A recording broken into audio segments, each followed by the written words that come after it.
Hello everyone, क्या हाल चाल। एक बार फिर से आप सभी का स्वागत है। आई होप आप सभी अच्छे होंगे और अच्छे से पढ़ाई कर रहे होंगे। ठीक है बेटा, अगर आपको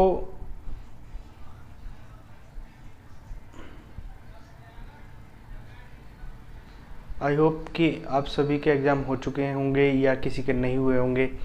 आज ज़्यादातर जो प्राइवेट स्कूल के बच्चे थे उनके तो मेरे हिसाब से जो 11th क्लास में थे उनके एग्ज़ाम हो चुके हैं।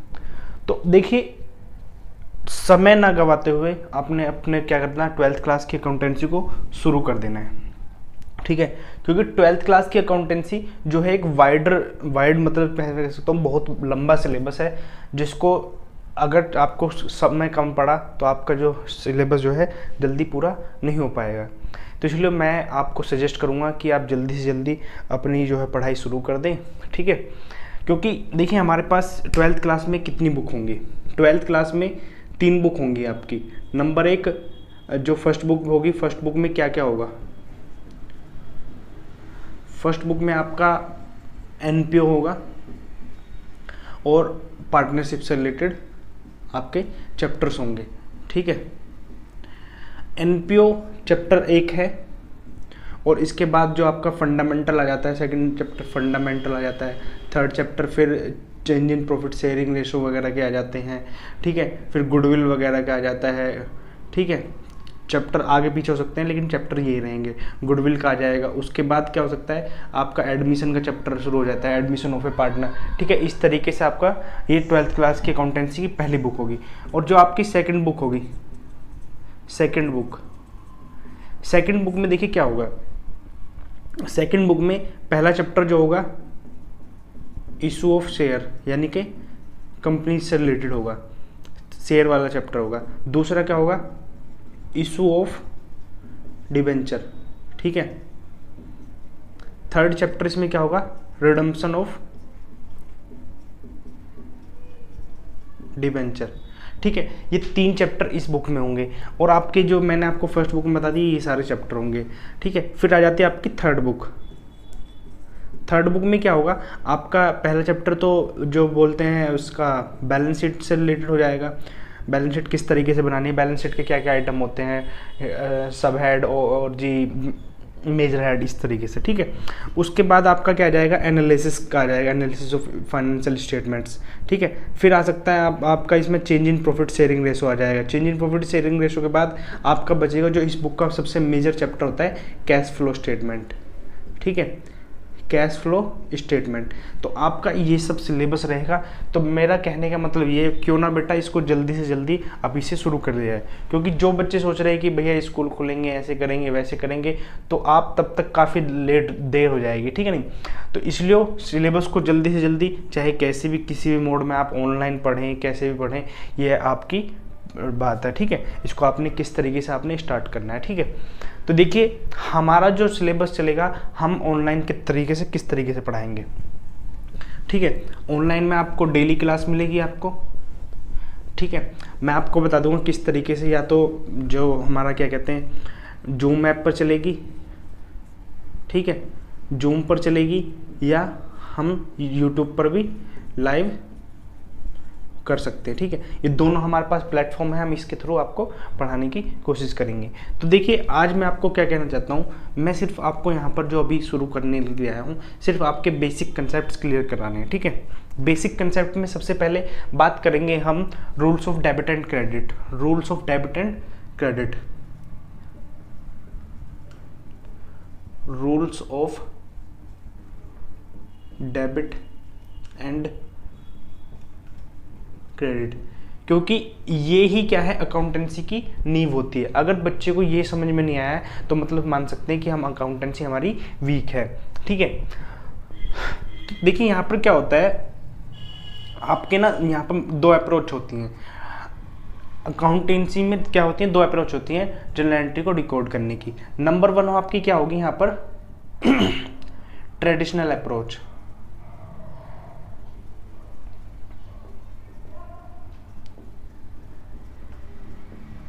पहली अप्रोच क्या होगी यहाँ पर आपकी, ट्रेडिशनल अप्रोच। दूसरी अप्रोच क्या होगी आपकी यहाँ पर, मॉडर्न अप्रोच।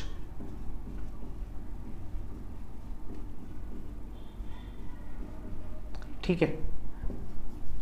इसके बेस पर हमने क्या करना है, यहाँ पर आपकी जर्नल एंट्री को क्लियर करना है। तो देखिए हमने क्या करा, ट्रेडिशनल अप्रोच ने कि यहाँ पर ना अकाउंट को 2 पार्ट्स में डिवाइड कर दिया।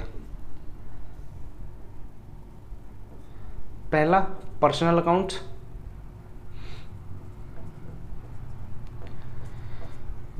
दूसरा इम्पर्सनल अकाउंट्स, ठीक है। पर्सनल अकाउंट्स में क्या होता है, जैसे कि आपके नेचुरल पर्सन हो गए, आर्टिफिशियल पर्सन हो गए, या आपके क्या हो गए, रिप्रेजेंटेटिव्स हो गए, ठीक है, रिप्रेजेंटेटिव्स। इस तरीके से आपके यहाँ पर 3 तरीके के पर्सन हो सकते हैं, ठीक है। फिर इम्पर्सनल में क्या आते हैं, इम्पर्सनल में नॉमिनल अकाउंट्स, पहले हम लिख देते हैं यहाँ पर रियल अकाउंट्स, दूसरे क्या हो जाएंगे आपके यहाँ पर नॉमिनल अकाउंट्स, ठीक है। अकाउंट्स को हमने कितने पार्ट्स में डिवाइड कर लिया, नंबर 1, 2, 3, ठीक है। इन सब के अलग अलग रूल होते हैं, ठीक है। तो देखिए सबसे पहले हम बात करेंगे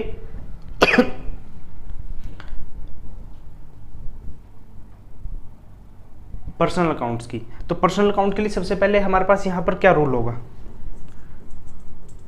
rule for personal account.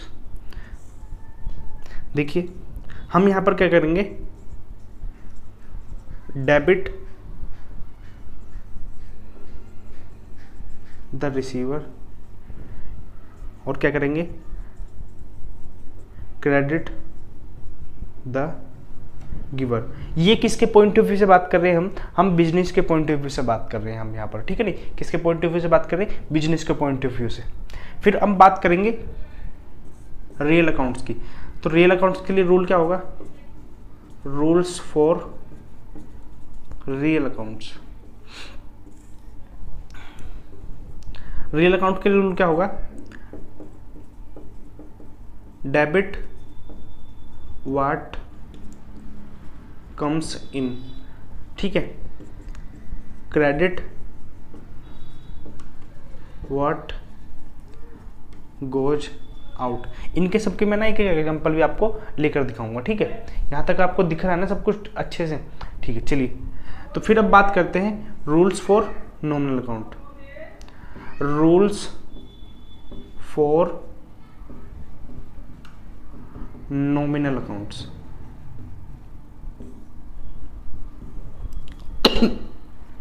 Rules for nominal account क्या होगा, debit all the expenses and losses, credit all the incomes and gains, ठीक है। तो हमने क्या किया, ट्रेडिशनल अप्रोच के हिसाब से हमने अकाउंट्स को 2 पार्ट्स में डिवाइड कर लिया, किस किस में, पर्सनल अकाउंट्स और इम्पर्सनल अकाउंट्स, ठीक है। पर्सनल अकाउंट्स में कितने अकाउंट होते हैं, ये 3 तरीके हैं, लेकिन तीनों के लिए रूल क्या हो जाएगा, एक ही रूल होगा।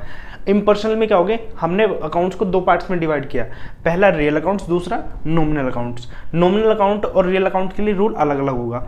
रूल फॉर रियल अकाउंट क्या कहेगा, डेबिट व्हाट कम्स इन, जो हमारे बिजनेस में आ रहा है उसको क्या करना है, यहाँ पर हमने डेबिट करना है। फिर कहता है क्रेडिट व्हाट गोज आउट, जो हमारे बिजनेस से बाहर जा रहा है वो क्या होगा, हमारे लिए क्रेडिट किया जाएगा। देखिए हमने एक मशीन खरीदी, मशीनरी परचेज की,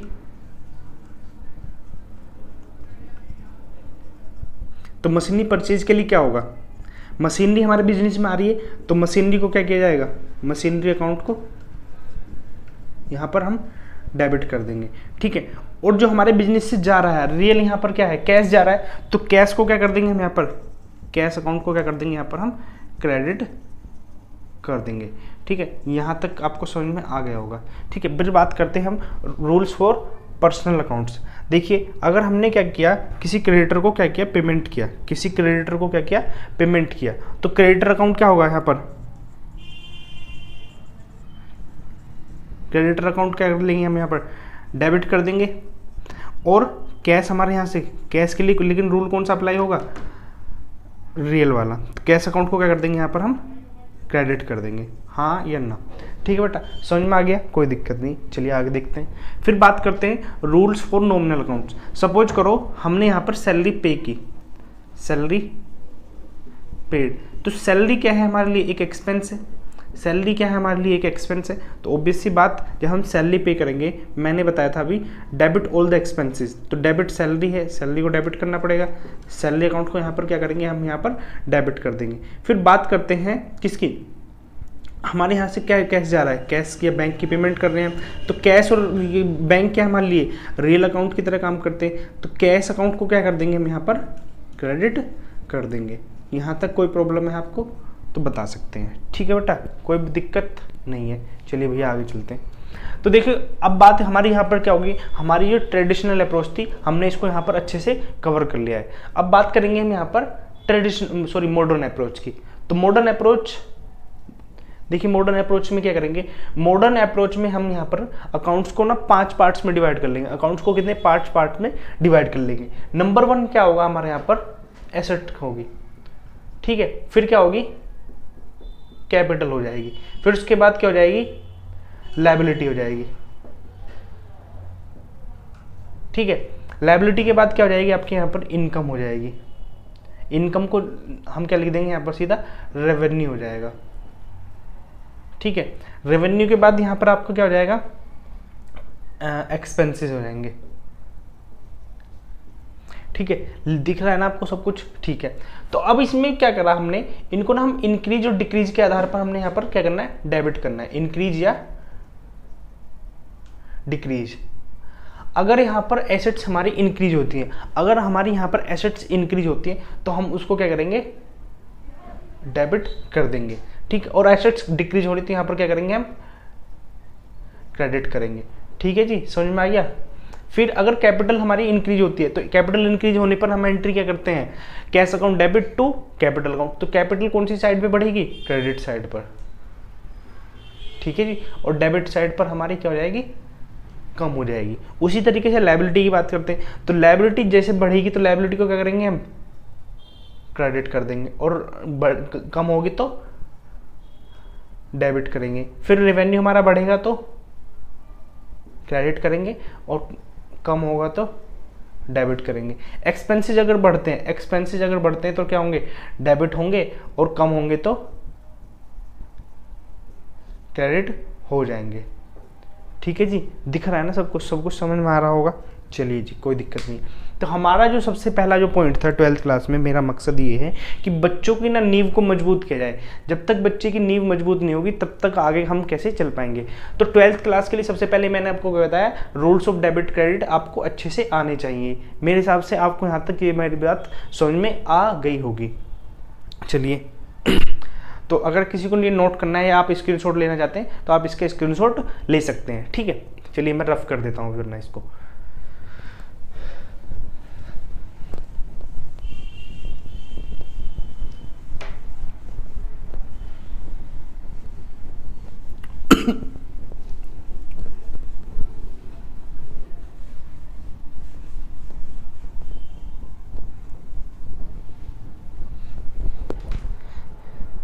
अब देखो आगे हमने क्या करना है। अभी 11th क्लास पास करके आ रहे हैं। 11th क्लास में हमने क्या किया, 11th क्लास का एक सबसे लास्ट का जो चैप्टर है, सिंगल एंट्री से पहले एक फाइनल अकाउंट का नाम से एक चैप्टर आता है, जिसको हम फाइनल अकाउंट्स भी कहते हैं, या फाइनेंशियल स्टेटमेंट्स। ठीक है जी, फाइनेंशियल स्टेटमेंट्स।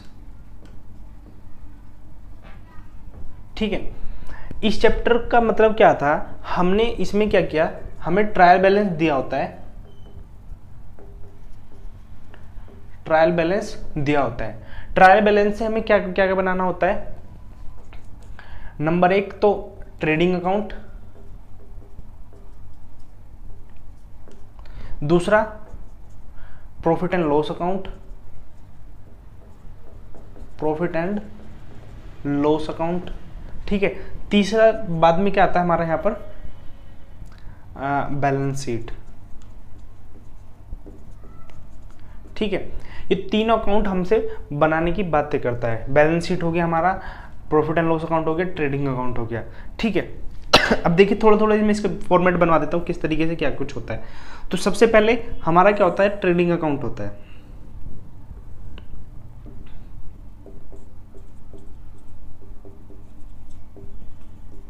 ट्रेडिंग अकाउंट में क्या होता है, हमें यहाँ पर क्या होता है, टू ओपनिंग बैलेंस दिया होता है, ओपनिंग स्टॉक, ठीक है। उसके बाद हमें क्लोजिंग स्टॉक दिया होता है,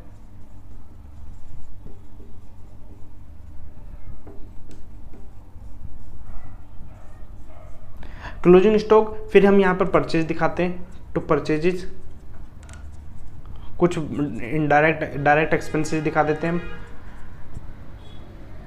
डायरेक्ट एक्सपेंसेस, ठीक है, यहाँ पर हम दिखा लेते हैं। उसके बाद यहाँ पर क्या होती है, हमारी सेल आ जाती है, ठीक है। हमने इसको इन सब आइटम को पुट करने के बाद फिर हम क्या निकालते हैं यहाँ से, हम अपना ग्रॉस प्रॉफिट, ठीक है। ग्रॉस प्रॉफिट को हम ट्रांसफर कहाँ करेंगे, ट्रांसफर टू पे एंड एल अकाउंट, ठीक है। इसको हम कहाँ पर ट्रांसफर करेंगे, प्रॉफिट एंड लॉस अकाउंट में। तो चलिए अब प्रॉफिट एंड लॉस अकाउंट बना लेते हैं।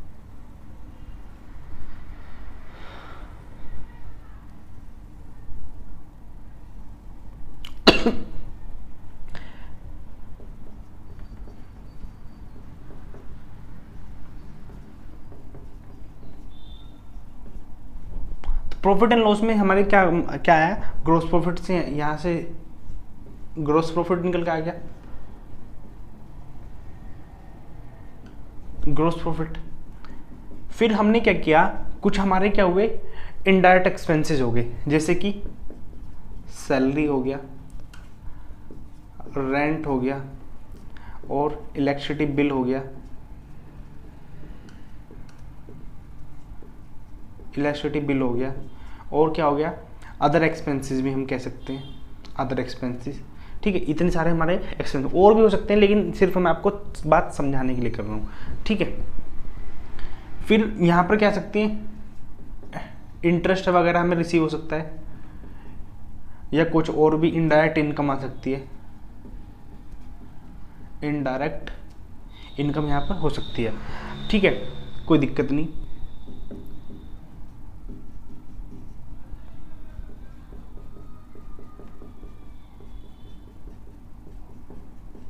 ठीक है, यहां से हमारा क्या निकल के आएगा, टू नेट प्रॉफिट, ठीक है जी। मैं इसको थोड़ा ऊपर बना देता हूं, ये हमारा क्या है, यहाँ पर नेट प्रॉफिट आ गया है। अब नेट प्रॉफिट को क्या करना है, देखिए नेट प्रॉफिट को जो ट्रांसफर किया जाएगा वो कहां पर किया जाएगा, बैलेंस शीट के अंदर ट्रांसफर किया जाएगा। तो देखिए बैलेंस शीट बनाते हैं,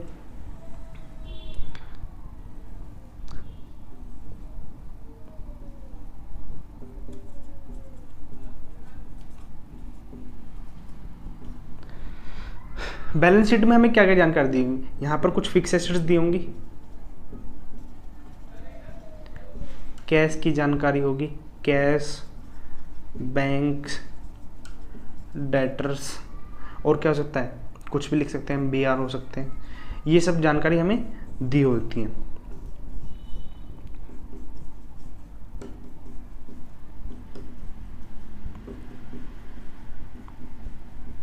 ठीक है, यहाँ पर क्या दिया होगा आपको, क्रेडिटर्स, क्रेडिटर्स के बाद BP, और क्या हो सकता है, लोन वगैरह हो सकता है, या फिर आपकी बचेगी यहाँ पर कैपिटल। तो कैपिटल का बैलेंस हमें यहाँ पर दिया होगा, ठीक है। उसमें क्या करना है, आपने ड्राइंग को माइनस कर देना, अगर ड्राइंग दे रखी है तो ड्राइंग को माइनस कर देते थे, ठीक है। और जो हमारा नेट प्रॉफिट निकल के आता था, नेट प्रॉफिट निकल के आता था उसको प्लस कर देते थे। अगर नेट लॉस निकल के आता था तो नेट लॉस को माइनस कर देते थे, फिर यहाँ पर इसको दोनों का बैलेंस बराबर आ जाता था, ठीक है। तो ये सब चीज़ें हमने अभी 11th क्लास में पढ़कर आ रहे हैं। तो इतनी सी जानकारी मैं सिर्फ आपको रिमाइंड कराना चाहता हूँ, ताकि आपका थोड़ा सा ये जो डाउट है किसी भी पॉइंट में वो क्लियर हो जाए, ठीक है। ये हमारा 11th क्लास का पॉइंट हो गया। अभी मैंने आपको क्या बताया था, इससे पहले आपको rules of debit and credit बताए। देखिए अब मैंने ये सिर्फ बातें क्यों समझाई हैं, ये सारी बातें मैं आपको बताऊंगा कि मैंने आपको ये सारी बातें क्यों समझाई हैं आपको अगली वीडियो में। अगर आपको अभी भी कोई डाउट है तो मुझे कमेंट बॉक्स में लिख सकते हैं, ठीक है।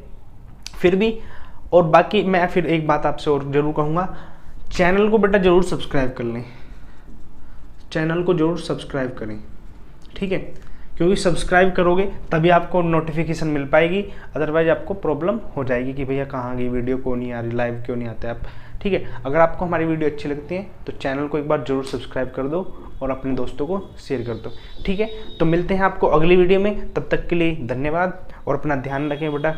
कोरोना